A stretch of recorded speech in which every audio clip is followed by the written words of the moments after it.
जय हिंद दोस्तों। इस वीडियो में हम लोग कुल 4 नियम को जानने वाले हैं, वो भी विद्युत आवेश और क्षेत्र से संबंधित, जो कि क्लास 12 का पहला चैप्टर है। तो पहला कि आवेश का इतिहास आज हम लोग को इस वीडियो में जानना है। उसके बाद आकर्षण प्रतिकर्षण का सिद्धांत जानना है। उसके बाद इलेक्ट्रॉनिक सिद्धांत जानना है। और चौथा है कि आवेशन की विधियां जाननी है। चलिए सबसे पहले समझते हैं आवेश का इतिहास। कि आवेश का खोज कैसे हुआ, कैसे अभी आवेश का आविष्कार हुआ, कैसे जो दुनिया ने आवेश को जाना।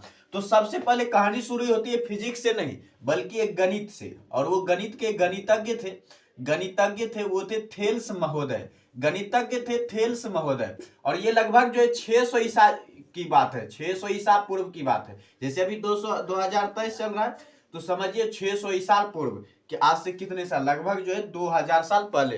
तो 600 ईसा पूर्व में जो थेल्स महोदय जो कि गणितज्ञ थे, तो उन्होंने देखा कि जो अंबर के फिलामेंट में, कि अंबर का फिलामेंट, अंबर एक तत्व है, और जो है अंबर के फिलामेंट में जब रेशम को रगड़ा जाता है, रेशम या बिल्ली को खाल को जो उन्होंने रगड़ा, तो उन्होंने पाया कि वो जब अंबर के फिलामेंट में हम जब रेशम को रगड़ देते हैं कुछ देर के लिए, और उसके बाद कागज के छोटे छोटे टुकड़ों को अंबर के फिलामेंट के पास ले जाते हैं, तो ये जो अंबर का फिलामेंट कागज के छोटे छोटे टुकड़ों को अपनी ओर खींचता है, कागज के छोटे छोटे टुकड़ों को अपनी ओर खींचता है। तो अब इन्होंने देखा कि आखिर ऐसा क्यों होता है। तो ये नहीं बता पाए कि थेल्स महोदय कि आखिर ऐसा क्यों हो रहा है, क्यों जो कागज के छोटे छोटे टुकड़ों को जो अंबर अपनी ओर खींच रहा है, तो ये नहीं बता पाए। और उसके बाद जो है लगभग 1600 ईस्वी में, 600 ईस्वी के बाद जो है लगभग 1600 ईस्वी, यानी लगभग 1000 साल के बाद, तो 1600 ईस्वी में जो डॉक्टर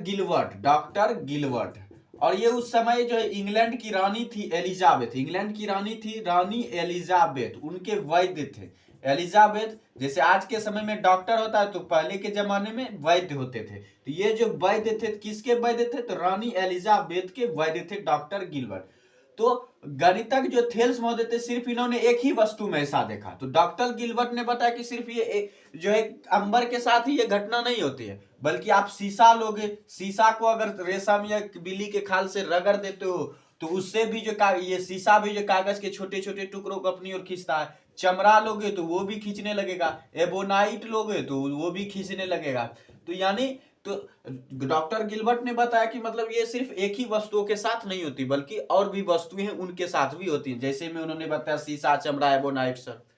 तो ये हो गया कहानी। लेकिन ये भी नहीं बता पाए कि आखिर गुण का नाम क्या है, ये गुण है क्या, तो ये भी नहीं बता पाए। ना थेल्स महोदय बता पाए, ना डॉक्टर गिलबर्ट बता पाए। और फिर आए जो टॉमस ब्राउन, तब आए टॉमस ब्राउन। और टॉमस ब्राउन ने जो इन गुणों का नामांकन किया, आखिर ये गुण क्या है, तो उन्होंने इस गुण को विद्युत नाम दिया।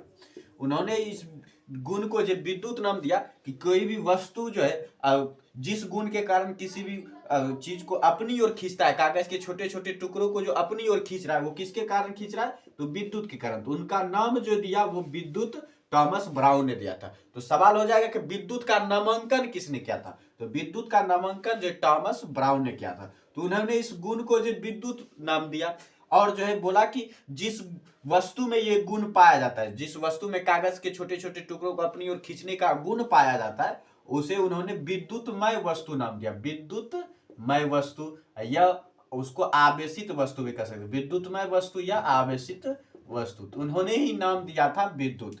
तो आप समझ गए आवेश का इतिहास क्या है। कि सबसे पहले 600 ईस्वी में थेल्स महोदय ने अंबर के फिलामेंट को रेशम के खाल से रगड़ने पर पाया कि अंबर का फिलामेंट जो कागज के छोटे छोटे टुकड़ों को अपनी ओर खींच लेता है। फिर जो ये भी उनका नामांकन नहीं कर पाए इस गुण का। फिर 1600 ईस्वी में जो डॉक्टर गिलबर्ट ने बताया कि ये सिर्फ एक ही वस्तुओं के साथ नहीं होता, बल्कि और भी वस्तुएं उनके साथ भी होता है। लेकिन ये भी जो है नामांकन नहीं कर पाए, गुण का नाम नहीं बता पाए। और गुण का नाम बताया 1646 ईस्वी में, 1646 ईस्वी में टॉमस ब्राउन ने बताया था। 1646 ईस्वी में टॉमस ब्राउन ने बताया था।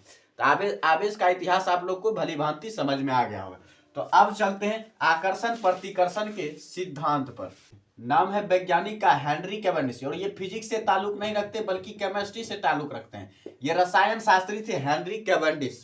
और हेनरी कैवेंडिश ने जो आवेशों के संबंध में जो 3 नियम दिए थे, कि पहला जो आवेश है, जो समान आवेश है, वो एक दूसरे को धकेलते हैं। यानी ये इधर जा रहा है तो वो उधर जा रहा है, तो दोनों दो दिशा में जाएंगे, यानी दोनों एक दूसरे को हमेशा धकेलने की कोशिश करेगा। तो उन्होंने कहा था कि समान आवेश जो एक दूसरे को प्रतिकर्षित करते हैं, समान आवेश एक दूसरे को प्रतिकर्षित करते हैं। और इसका जो हम प्रूफ दिखा सके हैं वीडियो में, आप चैनल पे जाके देख सकते हैं। मैंने इसका जो है प्रैक्टिकली बताया कि समान आवेश कैसे एक दूसरे को अलग करते हैं। और विपरीत आवेश जो एक दूसरे को अपनी ओर खींचते हैं, विपरीत आवेश जो एक दूसरे को अपनी ओर खींचते हैं। जैसे ये देखिए, ये भी इधर ही जा रहा है और ये भी इधर है, यानी दोनों एक जगह आने की कोशिश कर रहा है। तो ये विपरीत आवेश एक दूसरे को जो है अपनी ओर खींचने की कोशिश करते हैं। तो विपरीत आवेश जो एक दूसरे को आकर्षित करते हैं। तो पहला क्या हुआ कि समान आवेश एक दूसरे को प्रतिकर्षित करते हैं। उसके बाद दूसरा क्या हुआ कि विपरीत आवेश एक दूसरे को आकर्षित करते हैं। और तीसरा क्या होता है कि किसी भी आवेशित वस्तु को जब आप अनावेशित वस्तु के पास ले जाएंगे तो ये उसे भी जो आवेशित कर देगा, उसे भी क्या कर देगा, आवेशित कर देगा। तो यही है जो है तीसरा नियम कि जब हम किसी आवेशित वस्तु को किसी अनावेशित वस्तु के नजदीक ले जाएंगे या संपर्क में ले जाएंगे तो जो है वो उस वस्तु अनावेशित वस्तु को भी आवेशित कर देता है। यानी आवेशित वस्तु जो हमेशा अब दूसरी अनावेशित वस्तु को अपने जैसा बनाने का कोशिश करता है। आवेशित वस्तु यानी आवेशित वस्तु के संपर्क में अगर आप अनावेशित वस्तु को लाएंगे तो वो अनावेशित वस्तु को भी क्या कर देगा, आवेशित कर देगा। तो ये तीन नियम है आकर्षण प्रतिकर्षण का। और जो किन्होंने दिया था तो हेनरी कैवेंडिश ने दिया था, हेनरी कैवेंडिश ने दिया था। चलिए अब चलते हैं इलेक्ट्रॉनिक सिद्धांत पर। तो इलेक्ट्रॉनिक सिद्धांत को जो क्वांटमीकरण भी बोला जाता है, आवेश का इलेक्ट्रॉनिक सिद्धांत या आवेश का क्वांटमीकरण। तो ज्यादातर जगह पर जो आपको बोर्ड एग्जाम में खास करके क्वांटमीकरण शब्द ही मिलेगा, तो इसको याद रखने का आवेश का इलेक्ट्रॉनिक सिद्धांत या आवेश का क्वांटमीकरण। क्वांटमीकरण जो क्वांटम शब्द से बना है, क्वांटम, और क्वांटम का मतलब होता है पैकेट। क्वांटम का मतलब क्या होता है, और पैकेट। और पैकेट क्या होता है कि पैकेट अगर पूरा का पूरा है तब हम उसका यूज कर सकते हैं। आधा पैकेट अगर बात करते हैं तो यानी उसका यूज खत्म हो चुका है, आधा पैकेट कूड़े कचरे के समान है। यानी पैकेट जो होता है हमेशा पूरा का पूरा में यूज होता है। तो इसलिए जो इलेक्ट्रॉन का जो आवेश है वो भी इसी तरह से होता है कि आवेश में जो इलेक्ट्रॉन है उसे आप आधा नहीं कर सकते, आधा इलेक्ट्रॉन आप कभी परिभाषित नहीं कर सकते, 2.5 इलेक्ट्रॉन आप कभी परिभाषित नहीं कर सकते। तो यानी कि जो इलेक्ट्रॉनिक सिद्धांत या आवेश का क्वांटमीकरण ये कहता है कि कोई भी जो किसी वस्तु पर कुल जो आवेश है, मान लीजिए ये वस्तु है, मान लीजिए इस वस्तु का नाम है ए, अब इस वस्तु पर आवेश है कुल आवेश मान लेते हैं क्यू आवेश है। तो क्वांटमीकरण सिद्धांत क्या कहता है कि किसी वस्तु पर जो कुल आवेश है मूल आवेश का पूर्ण गुणज होता है, मूल आवेश का पूर्ण गुणज। तो मूल आवेश क्या है, तो Q equal to N E. तो मूल आवेश जो ये है ई, और ई क्या है, मूल आवेश है। मूल आवेश क्या होता है कि एक इलेक्ट्रॉन पर जितना आवेश होता है उसे हम मूल आवेश कहते हैं। और मूल आवेश का मान होता है 1.6 गुना 10 पर माइनस 19 कूलम, 1.6 गुना 10 पर माइनस 19 कूलम, ये होता है मूल आवेश का मान। मूल आवेश क्या है, एक इलेक्ट्रॉन पर जितना आवेश होता है उसे हम मूल आवेश कहते हैं। और यहाँ जो एन है ये है इलेक्ट्रॉनों की संख्या, इलेक्ट्रॉनों की संख्या, इलेक्ट्रॉनों की ये संख्या। और इलेक्ट्रॉन की संख्या हमेशा किसमें होती है, पूर्णांक संख्या में होती है, पूर्ण संख्या में होती है, यानी 1 से लेकर अनंत तक। या तो 1 इलेक्ट्रॉन होगा, या तो 2 होगा, या तो 3 होगा, जब भी होगा पूरा का पूरा होगा। ये नहीं कि हाफ इलेक्ट्रॉन, 2.5 इलेक्ट्रॉन, 2.6 इलेक्ट्रॉन। तो इस तरह से ना तो ये पॉइंट में होगा ना बाय में होगा, ये होगा जब भी तो होगा पूर्ण संख्या के रूप में होगा, यानी पूरा का पूरा। तो यही कह रहा है कि आवेश जो कभी आधा आवेश में परिभाषित नहीं होगा कि आधा आवेश, 2.5 आवेश, इस तरह से जो आवेश को परिभाषित नहीं कह सकता। आवेश जब भी होगा तो पूरा का पूरा होगा, इलेक्ट्रॉन के संख्या के रूप में जो पूरा का पूरा होगा। तो इसलिए आवेश का क्वांटमीकरण से जो हमें एक सूत्र मिलता है वो है Q बराबर NE। आवेश के क्वांटमीकरण से सूत्र मिलता है Q बराबर NE। और आवेश का क्वांटमीकरण क्या कहता है कि किसी वस्तु पर कुल आवेश, किसी वस्तु पर कुल आवेश मूल आवेश का पूर्ण गुणज होता है, किसी वस्तु पर कुल आवेश मूल आवेश का पूर्ण गुणज होता है। और अर्थात में लिख सकते हैं कि Q बराबर NE। Q है वस्तु पर कुल आवेश, N है इलेक्ट्रॉनों की संख्या जो कि पूर्ण संख्या है, और E क्या है, मूल आवेश। और मूल आवेश का मान है -1.6 गुना 10 पर माइनस 19 कूलम।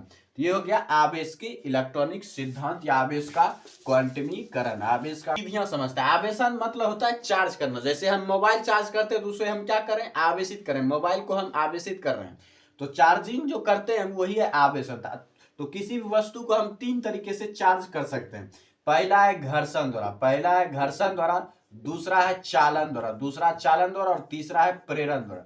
तीसरा क्या है? प्रेरण द्वारा। तो घर्षण क्या है? जैसे हमको हाथ को चार्ज करना है तो हाथ चार्ज करेंगे तो इसको घसेंगे, तो जैसे घसेंगे देखिएगा हाथ गर्म होने लगता है। गर्म क्यों होता है? क्योंकि आवेश जो है, इलेक्ट्रॉन जो है एक दूसरे हाथ जो ट्रांसफर करने लगता है, ये इलेक्ट्रॉन इधर देने लगता है और ये इलेक्ट्रॉन इधर देने लगता है, तो इसलिए जो यहाँ पर ये हाथ भी चार्ज होने लगता है और जिससे हीट उत्पन्न हो जाता है और हाथ में जो है गर्मी महसूस होती है। तो घर्षण द्वारा भी आप आवेशित कर सकते हैं। इसमें वस्तु को जो रगड़ना पड़ता है, इसमें वस्तु को क्या करना पड़ता है? रगड़ना पड़ता है। इसमें वस्तु को जो है रगड़ना पड़ता है, और वस्तु को रगड़ने से जो इलेक्ट्रॉन ट्रांसफर हो जाता है, इलेक्ट्रॉन जो है ट्रांसफर हो जाता है, इलेक्ट्रॉन जो है ट्रांसफर हो जाता है। और जिसमें इलेक्ट्रॉन ज्यादा चल जाता है वो ऋण आवेशित हो जाता है, इलेक्ट्रॉन ज्यादा गया तो ऋण आवेशित, और जिसमें इलेक्ट्रॉन कम है वो धन आवेशित, जिसमें इलेक्ट्रॉन कम है वो धन आवेशित, और जिसमें इलेक्ट्रॉन ज्यादा चल गया वो ऋण आवेशित हो जाता है। तो इस तरह से घर्षण में आवेशन कैसे होता है? घर्षण से हम कैसे किसी भी वस्तु को चार्ज कर सकते हैं? तो रगड़ कर चार्ज कर सकते हैं, दो वस्तुओं को रगड़ कर चार्ज कर सकते हैं। और चालन में क्या होता है कि चालन में रगड़ना नहीं पड़ता है बल्कि संपर्क में लाना पड़ता है। चालन में जो है संपर्क में लाना पड़ता है, चालन में संपर्क में लाना पड़ता है। और संपर्क में क्या होता है कि आप जैसा वस्तु ले जाएंगे वैसा ही सामने वाले को वे बना देंगे। यानी धनावेशित वस्तु के समीप अगर अनावेशित वस्तु को ले जाना है, यानी धनावेशित वस्तु को अगर अनावेशित वस्तु को ले जाना है तो अनावेशित वस्तु को भी ये धनावेशित कर देगा, यानी अपने जैसा बना लेगा, तो ये भी प्लस प्लस हो जाएगा। उसी तरह ऋणावेशित वस्तु को अगर आप अनावेशित वस्तु को ले जा रहे हैं तो ये चालन के द्वारा जो अगर चार्ज करना है तो ये भी ऋणावेशित हो जाएगा। तो चालन में जो आवेशित वस्तु अपनी तरह ही बना लेता है दूसरी वस्तु को, तो इस तरह से चार्ज होता है कि चालन में सिर्फ संपर्क, टच किया जाता है, इसमें रगड़ना नहीं पड़ता, इसमें सिर्फ टच कर रहा है। घर्षण में रगड़ना पड़ता है लेकिन चालन में सिर्फ टच कराना। तो जब हम किसी भी आवेशित वस्तु को अनावेशित वस्तु के समीप ले जाएंगे तो सामने वाले भाग पर विपरीत आवेश उत्पन्न होगा, और पिछले भाग पर जो समान आवेश उत्पन्न होंगे। यानी अगर हम यहाँ पर देखिए हमने धनावेश ले गया है तो प्रेरण की घटना में अगर आवेशन करना है, प्रेरण से आवेशन करना है तो यहाँ पर जो विपरीत आवेश उत्पन्न होगा, यानी यहाँ पर सामने वाले भाग पर विपरीत आवेश और यहाँ पर जो समान आवेश उत्पन्न हो जाएगा। तो प्रेरण की घटना में इसी तरह से चार्ज होता है। उसी तरह मान लीजिए कि हम ऋणावेशित वस्तु को ले जाते हैं और किसी भी अनावेशित वस्तु को प्रेरण के द्वारा आवेशन करना है तो क्या हो जाएगा कि सामने वाले भाग पर जो विपरीत आवेश उत्पन्न होगा, यानी ये माइनस है तो यहाँ पर ये प्लस हो जाएगा, और पिछले वाले भाग पर जो समान आवेश, यानी ये माइनस तो ये भी माइनस। तो इस तरह से जो है प्रेरण द्वारा आवेशन होता है कि जब किसी आवेशित वस्तु को अनावेशित वस्तु के नजदीक लाया जाता है तो प्रेरण द्वारा आवेशन में सामने वाले भाग पर अनावेशित वस्तु का सामने वाला भाग आवेशित वस्तु के विपरीत आवेश उत्पन्न करता है, और आवेशित वस्तु का वह सिरा जो अनावेशित वस्तु का वह सिरा जो आवेशित वस्तु के विपरीत है उस पर जो है समान आवेश उत्पन्न होता है, यानी सामने वाले पर विपरीत और पिछले वाले पर समान। इस तरह से आवेश होता है प्रेरण की घटना में।